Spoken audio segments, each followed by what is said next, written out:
Halo, nama aku Sangdai. Aku selalu tertarik dengan dunia gaib sejak kecil. Waktu kecil, aku sering mendengar cerita horor dari teman-temanku, dan sejak saat itu aku jadi suka mencari tahu tentang hal-hal mistis.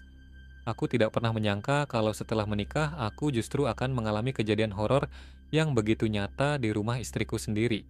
Malam pertama di rumah istri yang seharusnya menjadi momen bahagia, malah menjadi awal dari mimpi buruk.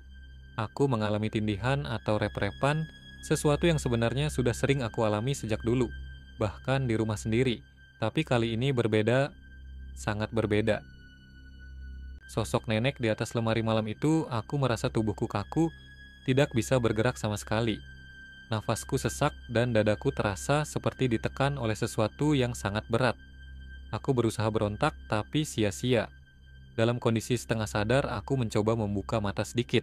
Saat itulah aku melihatnya, sesosok nenek tua duduk di atas lemari. Dia mengenakan jarik batik dan kebaya lusuh, seperti pakaian wanita zaman dulu. Wajahnya keriput dengan mata yang menatap tajam ke arahku. Pandangannya bukan sekadar kosong, melainkan penuh amarah, seolah-olah ia marah dengan keberadaanku di rumah ini.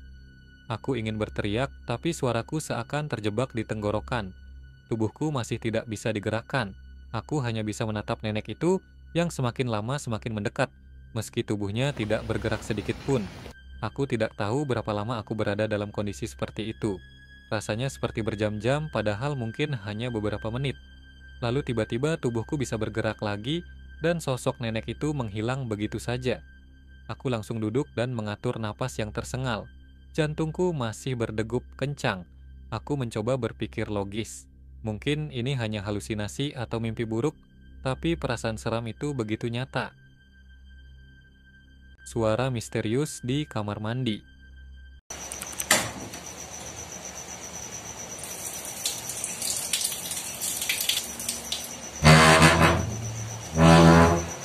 Setelah kejadian itu, aku mulai mengalami hal-hal aneh lainnya di rumah istriku, terutama di kamar mandi. Sebagai orang yang sering buang air kecil di malam hari, aku sering pergi ke kamar mandi setelah tengah malam. Untuk menuju ke sana, aku harus melewati dua lorong yang gelap karena nenek istriku selalu mematikan lampu sebelum tidur untuk menghemat listrik. Malam itu, aku berjalan ke kamar mandi seperti biasa. Suasana sangat sunyi, hanya terdengar suara jangkik dari kejauhan. Saat aku sedang buang air kecil, tiba-tiba keran di kamar mandi sebelah menyala sendiri. Aku terdiam. Suara air mengalir terdengar jelas. Aku mencoba berpikir positif, mungkin tadi ada yang lupa mematikan keran. Aku menyalakan lampu mendekati ember di kamar mandi. Tapi yang membuatku merinding, air di ember itu diam. Tidak ada tanda-tanda seseorang baru saja menggunakannya. Aku mematikan keran lalu kembali ke kamar dengan perasaan aneh. Keesokan paginya, aku bertanya kepada istri dan anggota keluarganya, apakah ada yang ke kamar mandi malam itu. Tapi mereka semua menggeleng dan mengatakan tidak ada yang bangun malam itu. Aku mulai merasa tidak nyaman. Malam-malam berikutnya, suara-suara aneh semakin sering terdengar. Kadang aku mendengar suara orang mencuci tangan atau kaki. Padahal saat aku cek, tidak ada siapapun di kamar mandi. Eksperimen horor merekam suara gaib. Aku semakin penasaran dengan suara-suara misterius itu. Karena aku belum bisa membeli CCTV, aku memutuskan untuk merekam menggunakan ponsel. Aku meletakkan ponsel di dekat kamar mandi dengan mode perekaman suara. Setelah itu, aku kembali ke kamar dan mencoba tidur. Keesokan harinya, aku mendengarkan rekaman itu dengan hati-hati. Di awal rekaman hanya ada suara angin dan suara-suara kecil lainnya. Tapi setelah beberapa menit, aku merinding. Suara air mengalir terdengar jelas. Bukan hanya itu, aku juga mendengar suara seperti seseorang sedang mencuci tangan dan kaki. Yang lebih mengerikan, ada suara lirih seperti seseorang sedang berbisik. Aku tidak bisa menangkap dengan jelas apa yang dikatakan, tapi suaranya terdengar seram dan mengganggu. Aku langsung merinding. Aku yakin malam itu tidak ada seorang pun yang ke kamar mandi. Aku mencoba membuktikan lebih jauh. Malam berikutnya, aku kembali merekam suara. Dan hasilnya sama. Suara air, suara langkah kaki, dan bisikan-bisikan misterius terus terdengar dalam rekaman. Gangguan semakin menjadi-jadi. Setelah eksperimen itu, gangguan yang aku alami semakin jelas. Aku sering merasa seperti ada yang mengawasi dari lorong rumah. Kadang, Ketika aku melewati lorong menuju kamar mandi, aku merasa ada bayangan hitam berdiri di sudut, tapi saat aku menoleh, tidak ada siapapun. Istriku juga mulai mengalami hal aneh.